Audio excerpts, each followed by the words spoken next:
열렬하게 환영해 주셔서 너무 감사드립니다. 오늘 함께 예배 드리며 제 가운데 너무 큰 감동이 있는데요. 어쩌면 이 예배가 함께 드리는 예배이지만 저를 위한 예배라는 생각들이 너무 많이 들어서 저도 참 말씀을 전하지만 이 말씀이 하나님께서 저에게 하시는 말씀이라 생각하고 함께 은혜를 나누도록 하겠습니다.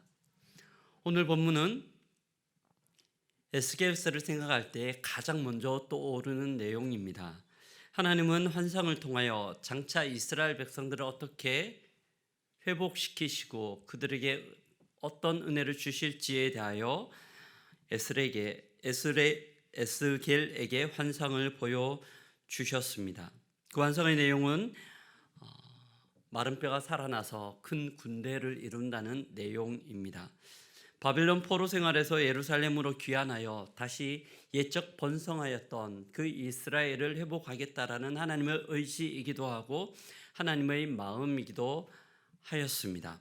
하지만 에스겔이 이 환상을 볼 때에는 정작 그들의 상황은 이 환상을 전혀 기대할 수 없는, 환상의 내용을 소망할 수 없는 상황이었습니다.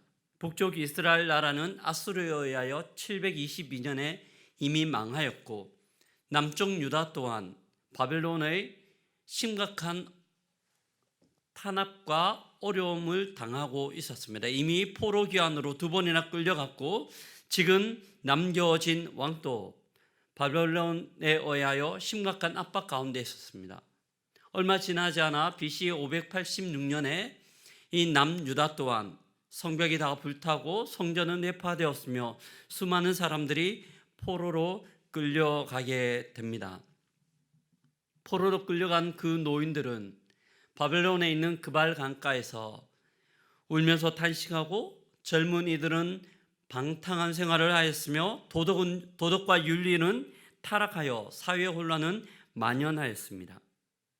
에스겔은 포로로 끌려가 갈대아 땅 그발 강가에서 슬피 울면서 하나님 앞에 기도하며 부르짖습니다. 이때 하나님은 에스겔에게 나타나라 환상을 보여주십니다. 그를 골짜기 사이로 지나게 하시며 그 많은 것들을 보게 하시죠.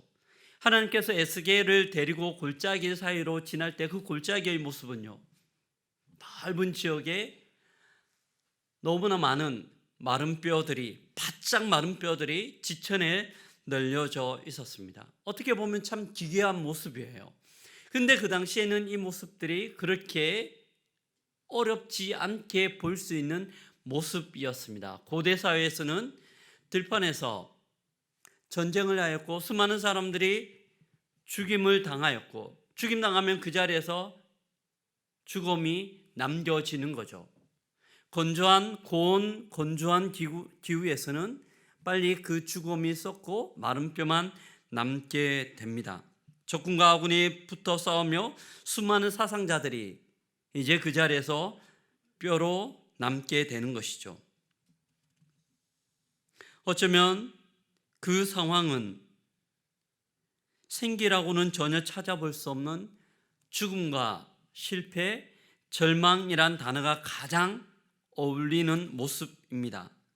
희망을 찾아볼 수 없는 모습, 이런 모습에 대하여 에스겔과 이스라엘 민족 또한 넋두리로 내뱉는 것이 11절의 내용입니다. 11절에 이렇게 우리에게 이야기합니다. 또 내게 이르시되 인자야 이 뼈들은 이스라엘 온 족속이라. 그들이 이르기를 우리의 뼈들이 말랐고 우리의 소망이 없어졌으니 우리는 다 멸절되었다 하느니라.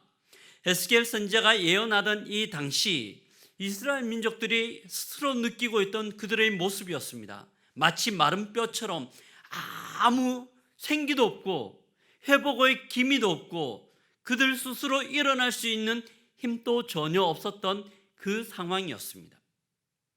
하나님은 에스겔에게 이 상황을 보여주시는 거예요. 보여주시고 난 다음 어떻게 이 상황 가운데 회복될 수 있는지 계속해서 풀어 가십니다. 근데 이런 에스겔과 또한 이스라엘 백성들이 하는 넋두리는 왠지 낯설지 않게 느껴집니다. 왜 그럴까요? 어쩌면 이 넋두리는 우리의 넋두리일 수 있기 때문입니다. 개인적으로, 공동체적으로, 나라적으로 우리는 심각한 어려움 가운데 있습니다. 최근 어떤 조사에 의하면 지난 3년 동안 코로나 시기에 한국 교회가 많은 어려움을 당했고, 특히 지난 1년 동안 무려 400개의 교회가 문을 닫았다라고 이야기를 합니다. 교회가 당하는 어려움이죠. 수많은 미자립교회, 개척교회들이 코로나 상황 가운데 너무 어려운 시기를 지나고 있다라는 이야기를 옆에서 많이 듣습니다. 또한 사회적으로는요, 3고 현상이라고 이야기합니다. 고물가, 고금리, 고환율. 코로나는 억지로 버티며 지나왔는데, 코로나가 끝나면 좀 괜찮아질 거라고 생각했는데, 코로나가 어느 정도 마치는 시점 폭우가 내렸고요. 또한 폭우와 함께 국제전쟁이 일어나서 너무 심각한 경제 상황을 우리는 경험하고 있습니다. 특히 자영업 하시는 분들은 너무 힘들다고, 지금까지 이렇게 힘든 적이 없었다라는 이야기를 합니다. 뿐만 아니라 최근 북한 상황을 보면 더더욱 우리는 마음에 낙심함이 있습니다. 매주 목요일마다 모여 하나님 앞에 피 흘림 없는 복음적 평화 통일을 위하여 기도합니다. 기도할 때마다 하나님 우리에게 꿈을 주시고 소망을 주십니다. 언젠가는 하나님께서 이루실 것이라 확신은 하지만 지금 우리에게 들려진 소식들을 보면 마른 뼈와 같습니다. 계속해서 미사일 소식이 들려오고, 북한에서 쏘는 그 미사일을 대적하기 위하여 우리 또한 남한 땅에서도 그에 필적할 만한 군사훈련과 여러 가지 대응들을 하는 것들을 봅니다. 강대의 강의 대치가 긴장 속에 이어지고 있습니다. 이런 마른 뼈와 같은 상황들은 국가와 공동체뿐만이 아니라 나의 삶 가운데, 또한 우리의 가정 가운데도 있습니다. 여기에 앉아있는 많은 분들이 남들에게 이야기하지 못하지만 누구나 다 한 개씩은 그 마음 가운데 심각한 어려움과 고민들을 가지고 있습니다. 가정으로 돌아가면 마음 편하게 있을 수 없는 환경들이 가정마다 있는 것들을 우리는 알고 있습니다. 이것이 우리의 상황이죠. 에스겔이 보았던 마른 골짜기와 같은 상황, 소망이 없고 희망을 찾아볼 수도 없는 그런 상황은 다른 사람의 이야기가 아니라 나의 이야기며 나의 공동체의 이야기며 우리가 속한 이 민족, 이 모임의 이야기이기도 합니다. 답답한 상황이고 이곳 돌파구가 보이지 않는 모습입니다. 사랑하는 주빌리안 성도 여러분, 어떻게 이 상황을 이겨내야 할까요? 아니, 이겨낼 수는 있는 걸까요? 이 상황 가운데 우리는 어떻게 반응해야 할까요? 이것이 이 말씀을 접하는 에스겔의 질문이었으며 또한 우리의 질문이기도 합니다. 오늘 본문은 이런 답답한 상황 가운데 있는 우리에게 어떻게 이 상황을 극복하고 오히려 회복을 넘어 부흥으로 나아갈 수 있는지 보여주고 있습니다. 말씀을 통해 우리의 상황 가운데 있는 답답함을 넘어 하나님이 주시는 회복을 넘어 부흥으로 나가는 은혜가 있기를 주의 이름으로 기도합니다. 아멘. 어떻게 하면 이 상황을 이길 수 있을까요? 그 비결은 무엇인가요? 첫 번째는 하나님의 말씀입니다.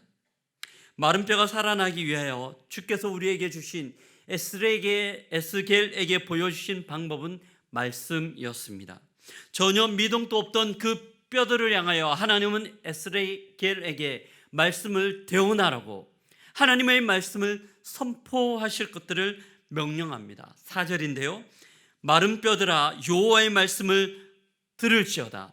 또한 6절에 보면 너희 위에 힘줄을 두고 살을 입히고 가죽을 덮고, 하나님의 말씀이 선포될 때, 그 하나님의 말씀이 선포될 때 일어나는 현상들이죠. 그 뼈들 위에 힘줄이 생기고 살이 입혀지고 가죽이 덮여집니다. 하나님의 말씀으로 인한 변화들이죠. 타락과 절망 가운데 있던 이스라엘에 다시 회복이 나타나는 것이죠. 어떻게 이것이 가능합니까? 절망과 포기, 낙심과 실망 가운데 있던 이 마른 뼈와 같은 이스라엘 백성들에게 하나님의 말씀이 대언될 때, 이들이 하나님의 말씀을 들을 때 나타나는 은혜인 줄 믿습니다. 다시 말해서 이스라엘 백성들이 마른 뼈와 같이 된 것은 하나님의 말씀이 없었기 때문이에요. 이 상황을 정확하게 진단하는 것이 아모스 선지자인데요. 아모스서 8장 11절에서 이렇게 말씀합니다. 양식이 없어 주림이 아니며 물이 없어 가라함이 아니요 여호와의 말씀을 듣지 못한 기갈이라. 이스라엘 백성들이 기갈하고 그들이 절망 가운데 빠진 이유들은 양식이 없기 때문도 아니고 물이 없어서도 아니며 오히려 하나님의 말씀을 듣지 못한 영혼의 기갈 때문이라고 진단하고 있습니다. 이스라엘 백성들에게는 말씀이 없었습니다. 말씀이 있어야 할 자리에 우상 숭배가 있었고요. 하나님의 말씀이 있어야 할 자리에 그들의 생각과 그들의 의지와 그들의 감정들이 그 자리에 있었던 거죠. 마치 에덴 동산에 하나님의 말씀을 따라 선악과를 멀리해야 하였음에도 불구하고 그 마음 가운데 하나님과 같이 되고자 하는 그들의 욕심, 아담과 하와의 욕심이 있었을 때, 말씀이 있어야 할 자리에 욕심이 있었을 때 그들로 말미암아 이 땅 가운데 죄가 들어오는 것처럼 이스라엘 백성들에게 하나님의 말씀이 있어야 할 그들에게 하나님의 말씀이 아니라 전혀 다른 그들의 욕심과 그들의 아집이 자리 잡고 있었습니다. 하나님은 이 이스라엘 백성, 말씀이 없는 이스라엘 백성들을 향하여 명령을 합니다. 하나님의 말씀을 대언하라. 하나님의 말씀을 대언하라. 사랑하는 성도 여러분, 하나님의 말씀이 선포될 때 그 공동체 가운데 마른 뼈와 같은 그 마른 뼈와 같은 공동체 가운데 하나님의 말씀이 대언될 때 어떤 일이 일어날까요? 7절은 명확하게 그 공동체에 나타나는 변화들을 우리에게 가르쳐 주고 있습니다. 7절과 8절을 같이 한번 읽어보도록 하겠습니다. 같이 읽습니다. 이에 내가 명령을 따라 대언하니 대언할 때 소리가 나고 움직이며 이 뼈 저 뼈가 들어맞아 뼈들이 서로 연결되더라. 내가 또 보니 그 뼈에 힘줄이 생기고 살이 오르며 그 위에 가죽이 덮이나. 여기까지입니다. 선지자가 하나님의 말씀을 대언할 때 일어나는 일이에요. 명령을 따라 대언하니 대언할 때 소리가 나는 거예요. 어떤 소리일까요? 뼈들이, 엄청난 뼈들이 서로 움직이는 겁니다. 바싹 마른 뼈들이 부딪힐 때 나는 소리 있죠. 그 소리가 나며 부시럭 소리가 나며 전혀 생기가 없던 그곳 가운데, 그 골짜기 가운데 생명의 역사들이 나타나 뼈들이 움직여서 끼워 맞춰지는 거죠. 뼈와 뼈가 맞춰지고 그 맞춰진 뼈들 위에 힘줄이 생기고 살이 오르고 가죽이 덮였다고 말씀하고 있습니다. 이것을 흔히 우리는 말씀의 능력이라고 이야기합니다. 말씀의 능력인 줄 믿습니다. 하나님의 말씀 가운데 능력이 있습니다. 어떻게 알 수 있나요? 이 말씀 때문에 창세기 1장에서는 천지가 창조되었다고 우리에게 가르쳐주고 있습니다. 3절, 창세기 1장 3절에 보면요, 하나님이 이르시되 빛이 있으라 하시니 빛이 있었고, 또한 6절과 7절에 하나님이 이르시되 물 가운데 궁창이 있어 물과 물로 나뉘라 하시니 그대로 되니라. 이렇게 해서 6일 동안 하나님은 천지 만물을 다 창조하셨습니다. 뭐로 창조하셨나요? 하나님의 말씀으로. 히브리서 11장 3절에서는 이렇게 설명하고 있습니다. 믿음으로 모든 세계가 하나님의 말씀으로 지어진 줄을 우리가 아나니. 믿음으로 모든 세계가 하나님의 말씀으로 지어진 줄 믿습니다. 이것이 말씀의 능력이에요. 이 말씀의 능력으로 천지 만물이 창조되었을 뿐더러 이 말씀으로 주님은 천지 만물을 다스리십니다. 마태복음 4장에 보면요, 갈릴리 바다 위에 떠 있는 한 척의 배의 모습들을 우리에게 설명해 줍니다. 밤늦었어요. 갈릴리 바다 한가운데 한 척의 배가 떠 있는데 어느 순간 강풍이 몰아칩니다. 그 강풍 가운데 큰 파도가 몰려와요. 그 큰 파도가 돛담배 위를 덮칩니다. 바다에서, 이 갈릴리 바다에서 잔뼈가 굵었던 제자들이지만 그렇게 몰아치는 바람과 파도를 보고 겁에 질렸어요. 이러다가 우리 죽을 수 있겠다. 겁에 질린 제자들이 옆에 있던 예수님을 깨웁니다. 예수님, 우리가 죽게 되었습니다. 예수님. 그 제자들의 호들갑에 예수님께서 일어나시며 한마디 말씀을 하십니다. 바람을 꾸짖으시며 바다더러 이르시되 잠잠하라 고요하라. 잠잠하라 고요하라 하시니 바람이 그치고 아주 잔잔하여 지더라. 아멘. 주께서 말씀하실 때 그 풍랑 일던 모든 바다가 잠잠게 되고 바람이 그쳤다고 말씀합니다. 뭐 때문인가요? 말씀 때문에. 예수께서 말씀하시니 물이 변하여 포도주가 되고, 예수님께서 말씀하시니 소경 바디메오가 눈을 떴다네. 예수님이 말씀하시니 주의 말씀 가운데 이런 능력이 나타나는 줄 믿습니다. 뿐만 아니라 하나님의 말씀은 우리의 각자의 인생 가운데 들어오셔서 각자의 인생을 변화시킵니다. 히브리서 4장 12절을 보면요, 하나님의 말씀은 살아있고 능활력이 있어 자유의 날쌘 어떤 것보다 예리하여 혼과 영과 및 관절과 골수를 찔러 쪼개기까지 하며 또 마음과 생각을 판단하시나니, 하나님의 말씀이 너무나 예리하여서 우리의 전신 모두를 수술하고 우리의 생각과 보이지 않는 우리의 마음까지 고치시고 회복시킨다고 말씀하고 있습니다. 저는 개인적으로 이 말씀의 능력들을 너무나 많이 경험하였습니다. 저는 모태신앙이에요. 신앙을 5대째 집안에서 태어나 지금 목회를 하고 있습니다. 저희 할아버지, 증조할아버지, 할아버지의 아버지가 장로님으로 섬기셨고 저희 모교회가 120년이 되었습니다.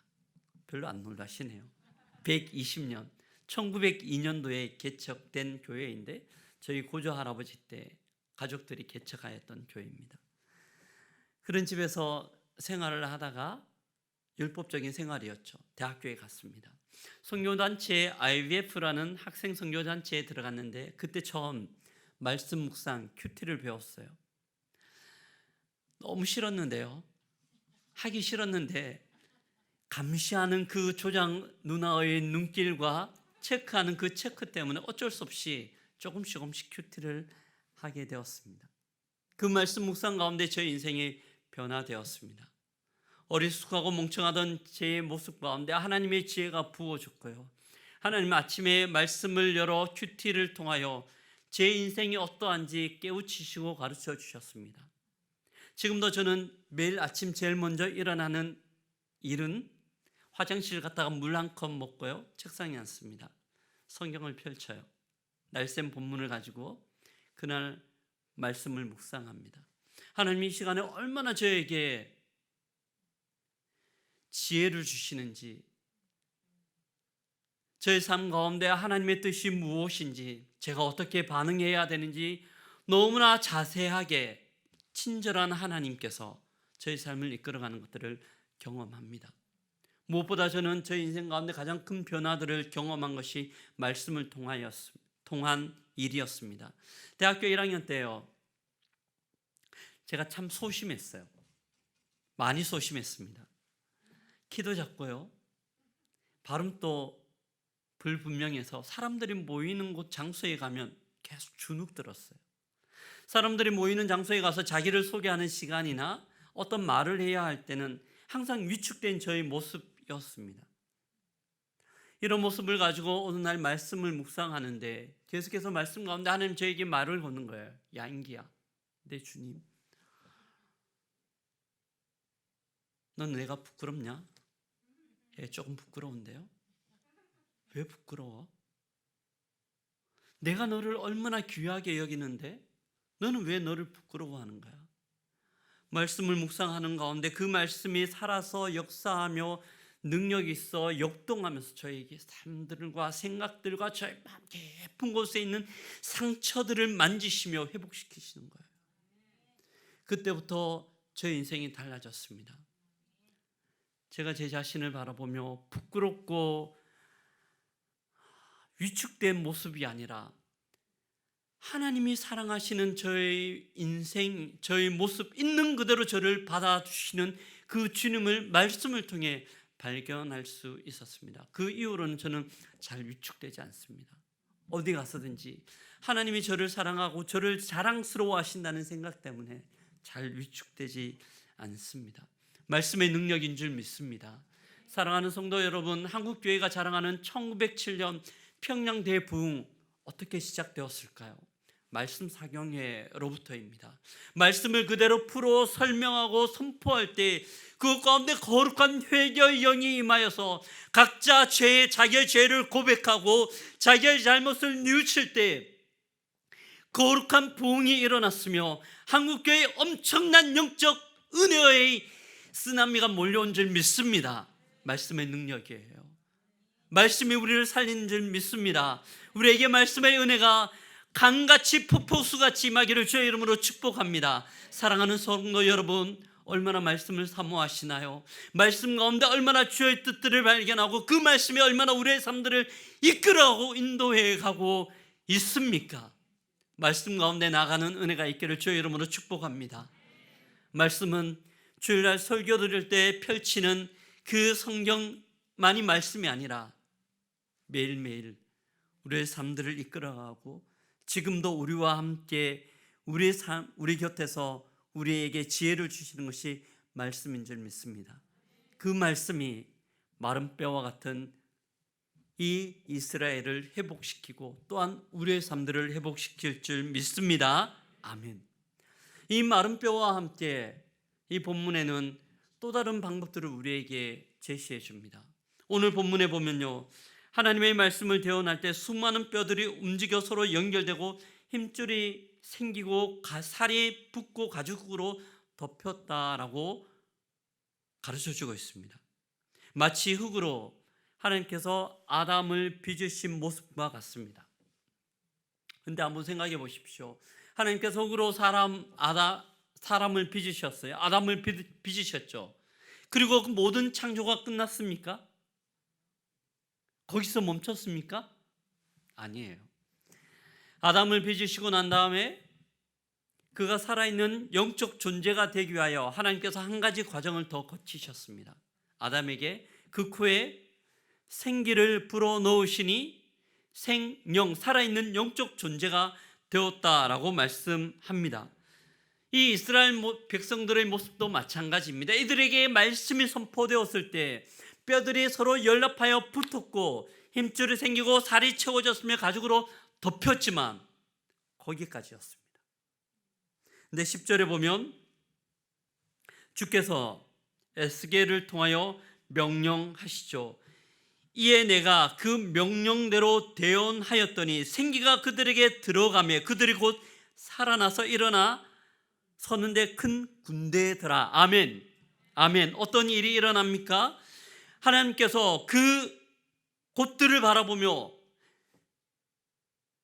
성령을 선포하시는 거예요. 8절에 보면 8절 뒷부분에 보면 뼈들에게 힘줄이 생기고 살과 가죽이 붙지만 그 속에 생기가 없었습니다. 하지만 성령 하나님께서 그들을 향하여 생기를 선포하실 때 그들이 살아나 큰 군대가 되었다고 말씀합니다. 성령의 역사입니다.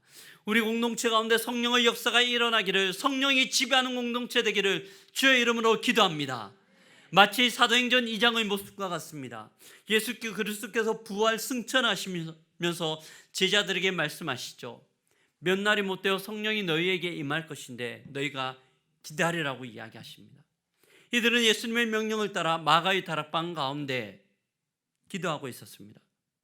만약 마가의 다락방 가운데 기도하던 이들에게 성령이 임하지 않았다면 어떻게 되었을까요? 어쩌면 이들은 그냥 기도하다가 그렇게 끝났을 겁니다. 하지만 주의 약속대로 그들에게 성령이 강력하게 임하였습니다. 그럴 때 놀라운 변화와 능력들이 나타나는 거죠. 오직 성령이 너희에게 임하시면 너희가 권능을 받고, 그들에게 성령이 임하였을 때 그들은 여러 가지 핍박과 압박과 그리스도로 말미암아 오는 어려움들을 굴하지 않고 복음의 증인이 될 수 있었습니다. 그들은 어떤 상황 가운데서 하나님을 예배하는 예배자가 될 수 있었던 것이죠. 대제사장의 계집종, 그 계집종의 질문 하나에 벌벌벌 떨던 베드로가 담대히 하나님의 말씀을 선포하는 선포자가 될 수 있었고요. 예수님 앞에서 당신의 나라가 되었을 때 하나는 우편에 하나는 좌편에 앉게 해달라고 요청하던 자기 중심적이었던 요한은 원수까지도 사랑하는, 사랑을 선포하는 사랑의 사도가 되었습니다. 무엇 때문입니까? 성령이 그들에게 임하였을 때, 성령이 그들에게 임하였을 때 이런 변화와 능력과 은혜가 임한 줄 믿습니다. 어떻게 우리가 어려움의 자리를 극복할 수 있을까요? 성령이 우리를 지배하여야 할 줄 믿습니다. 날마다 성령 하나님 우리를 지배하셔야 됩니다. 어떻게 지배할 수 있나요? 성령이 지배하기 위하여 우리 가운데 뭐가 필요할까요?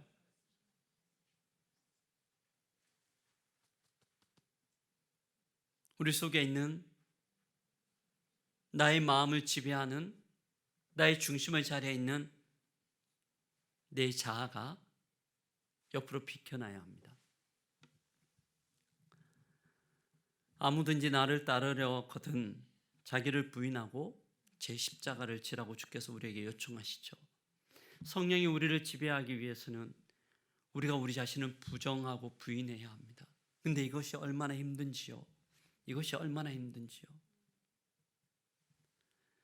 하지만 주께서 우리에게 일하실 때 나의 힘으로는 할 수 없지만 주님이 하실 때 가능한 줄 믿습니다. 아멘. 우리는 할 수 없어요. 우리는 할 수 없지만 하나님께서 하시고자 하실 때 모든 것들이 가능케 됩니다. 하나님의 말씀과 성령 하나님께서 운행하실 때 우리의 모든 절망은 소망으로 바뀌어질 줄 믿습니다. 아멘. 이것이 마른 뼈가 큰 군대가 이룰 수 있는 비결입니다. 근데 이 비결 가운데 한 가지가 더 필요해요. 마지막 한 가지 요소인데요. 그것은 대언자입니다. 오늘 본문을 보면 좀 특별한 독특한 것들을 하나 발견합니다. 뼈들을 살리고 군대로 만드는 것은 누가 다 하시는 겁니까? 누가 하시는 겁니까? 에스겔의 능력으로 하는 겁니까? 아니요. 누가 하는 거예요? 하나님께서 하시는 일입니다. 주의 역사이며 주의 사역이며 주의 은혜입니다. 그런데 하나님께서 하시는 일들 가운데 한 명을 세우세요. 대언자로 에스겔을 세우십니다. 왜 세우실까요? 굳이 하나님은 하나님의 능력으로 모든 것들을 하실 수 있음에도 불구하고 하나님은 에스겔을 부르시고 그에게 완성을 보여주시며 대언자로 직접 말씀하시면 되는데 에스겔 이렇게 이야기해, 에스겔에게 이야기하니까 에스겔이 그대로 전달합니다. 하나님은 대언자를 세우시고 그 대언자를 통하여 하나님의 일을 하시죠. 하나님은 하나님의 마음, 하나님 뜻에 순종하는 자들과 함께 하나님의 역사를 이루어가기를 원하십니다. 성경 곳곳을 보면 하나님은 하나님의 사람들을 통하여 하나님의 일들을 하십니다. 이스라엘 백성들이 가나안 땅에 들어가기 위하여 애굽을 탈출해야 하는데 하나님 충분히 하나님의 능력으로 10가지 재앙과 장자 죽음을 명령하시고 하실 수 있었어요. 바로 왕을 굴복시킬 수 있었습니다. 그럼에도 불구하고 하나님은 모세라는 지도자를 세우십니다. 이뿐 아니죠. 사사기로 넘어가 볼까요? 사사시대에 이스라엘 백성들이 잘못하여 하나님 앞에 기도할 때 하나님은 하나님의 능력으로 그 이방 민족들을 다 처단하십니다. 근데 처단하실 때 하나님의 능력을 사용하시지만 하나님의 마음에 합한 한 사람, 사사들을 세우셔서 그들을 통하여 일하시는 거죠. 하나님은 하나님의 사람을 찾고 계십니다. 그리고 하나님의 뜻에, 하나님의 마음에 합한 그를 세우셔서 하나님의 일을 하시는 줄 믿습니다. 마치 이사야 6장에서 주께서 이르시되 내가 누구를 보내며 누가 우리를 위하여 갈꼬 하시니, 주께서 말씀하십니다. 내가 누구를 보내며 누가 우리를 위하여 갈꼬. 하나님은 그런 사람을 찾고 계시는 거죠. 누가 이 일에 쓰임 받을 수 있을까요? 우리는 다시 본문 초반으로 옮겨가 보도록 하겠습니다. 3절에서 이렇게 주께서 말씀합니다.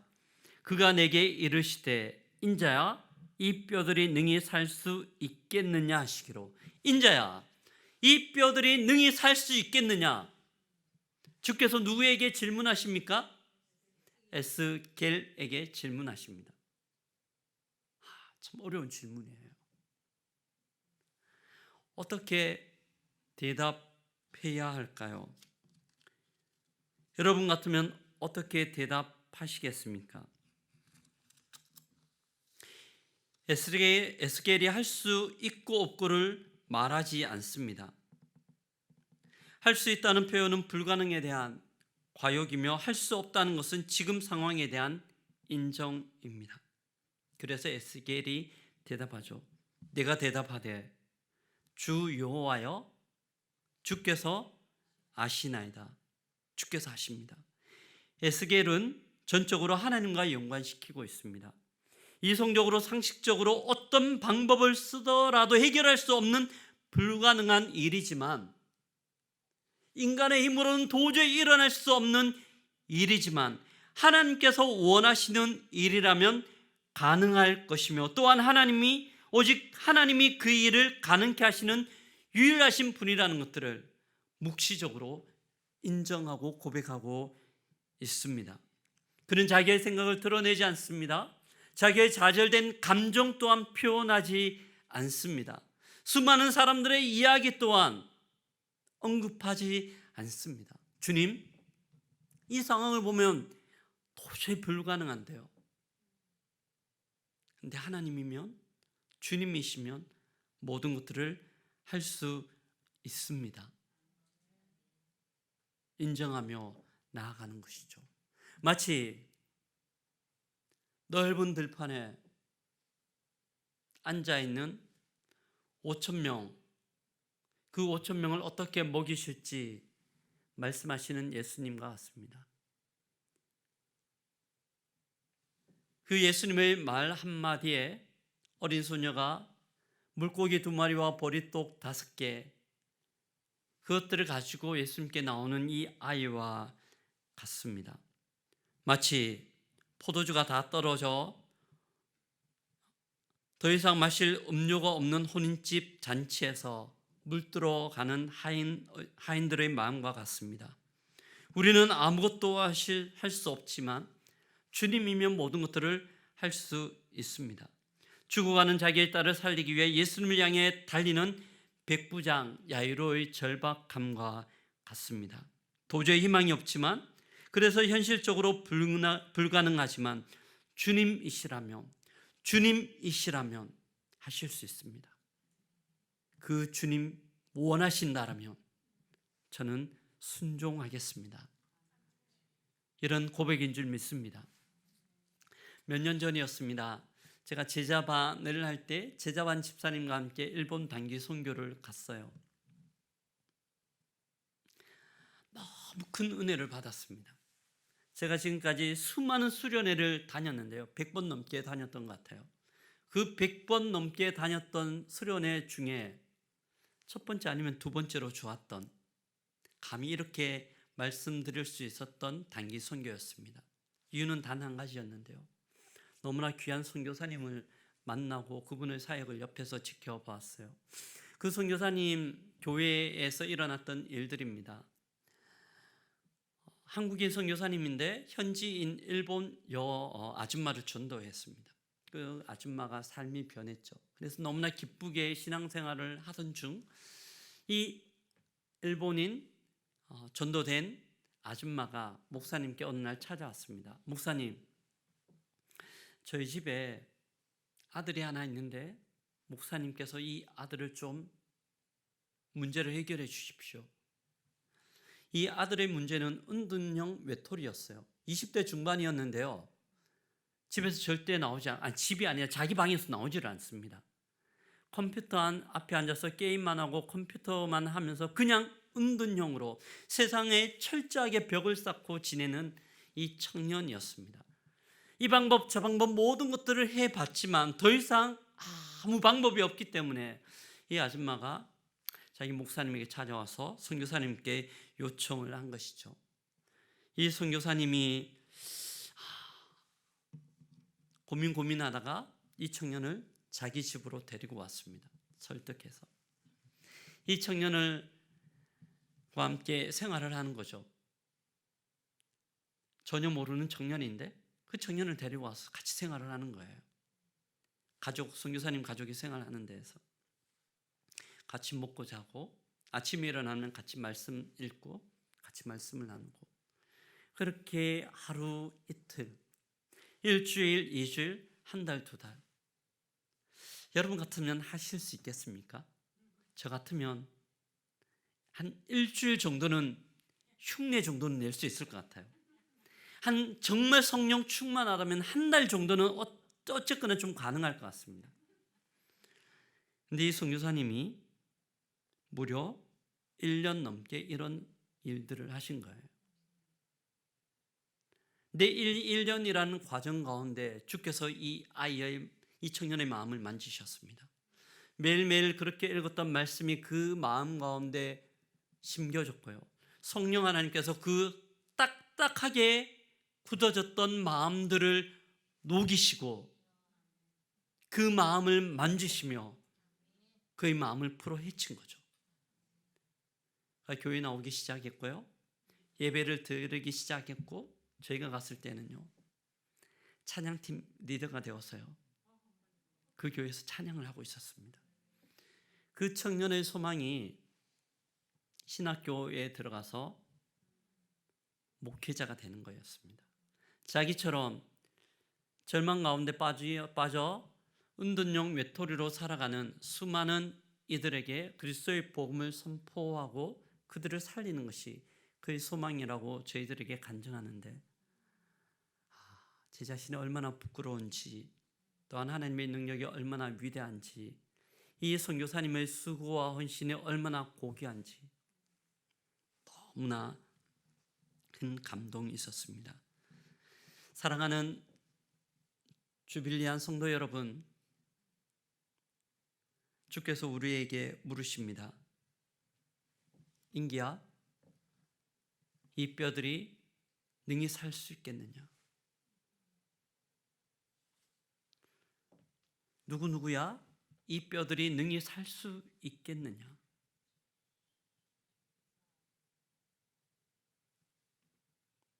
살 수 있을까요? 주님, 우리의 힘으로는 할 수 없지만 하나님은 하실 수 있사오니 주께서 아십니다. 순종으로 나아가 하나님 거대한 사역, 위대한 사역 가운데 한 모퉁이를 담당하는 우리 모든 주빌리안 되기를 주의 이름으로 기도합니다. 아멘. 제가 한번 기도하고 마무리하겠습니다. 존귀하신 하나님 은혜를 감사합니다. 이리저리 주위를 둘러보면 마른 뼈와 같은 상황들과 환경들이 우리의 주변 가운데 있습니다. 도저히 희망이라고는 찾아볼 수 없는 우리의 가정의 모습, 우리의 자녀들의 모습, 어쩌면 나의 모습, 우리 공동체의 모습, 이 민족의 모습, 참 마음이 너무 어렵습니다. 하지만 하나님, 우리는 할 수 없지만 주님 하실 때 모든 것들이 가능한 줄 믿습니다. 성령 하나님 은혜 다하여 주시다. 인자야, 이것이 가능하겠냐라고 우리에게 물으실 때 주님, 우리는 할 수 없지만 주님, 우리가 대언자로 하나님 앞에 나아가오니 우리를 사용하여 주옵소서. 주님 앞에 나가는 우리 모두가 되게 하시고 하나님의 말씀을 대언할 때 성령 하나님의 역사하심을 따라 금군대를 이루는 은혜를 누릴 수 있도록 도와주옵소서. 목요일마다 하나님 앞에 꿇어 엎드려 기도할 때 우리의 기도 가운데 성령 하나님의 역사하심을 보게 하여 주시옵시고 성령 하나님의 능력 가운데 금군대를 이루는 은혜를 볼 수 있도록 도와주옵소서. 일평생 하나님 앞에 쓰임받는 우리 모두가 되기를 소망하며 예수 그리스도의 이름으로 기도드립니다. 아멘.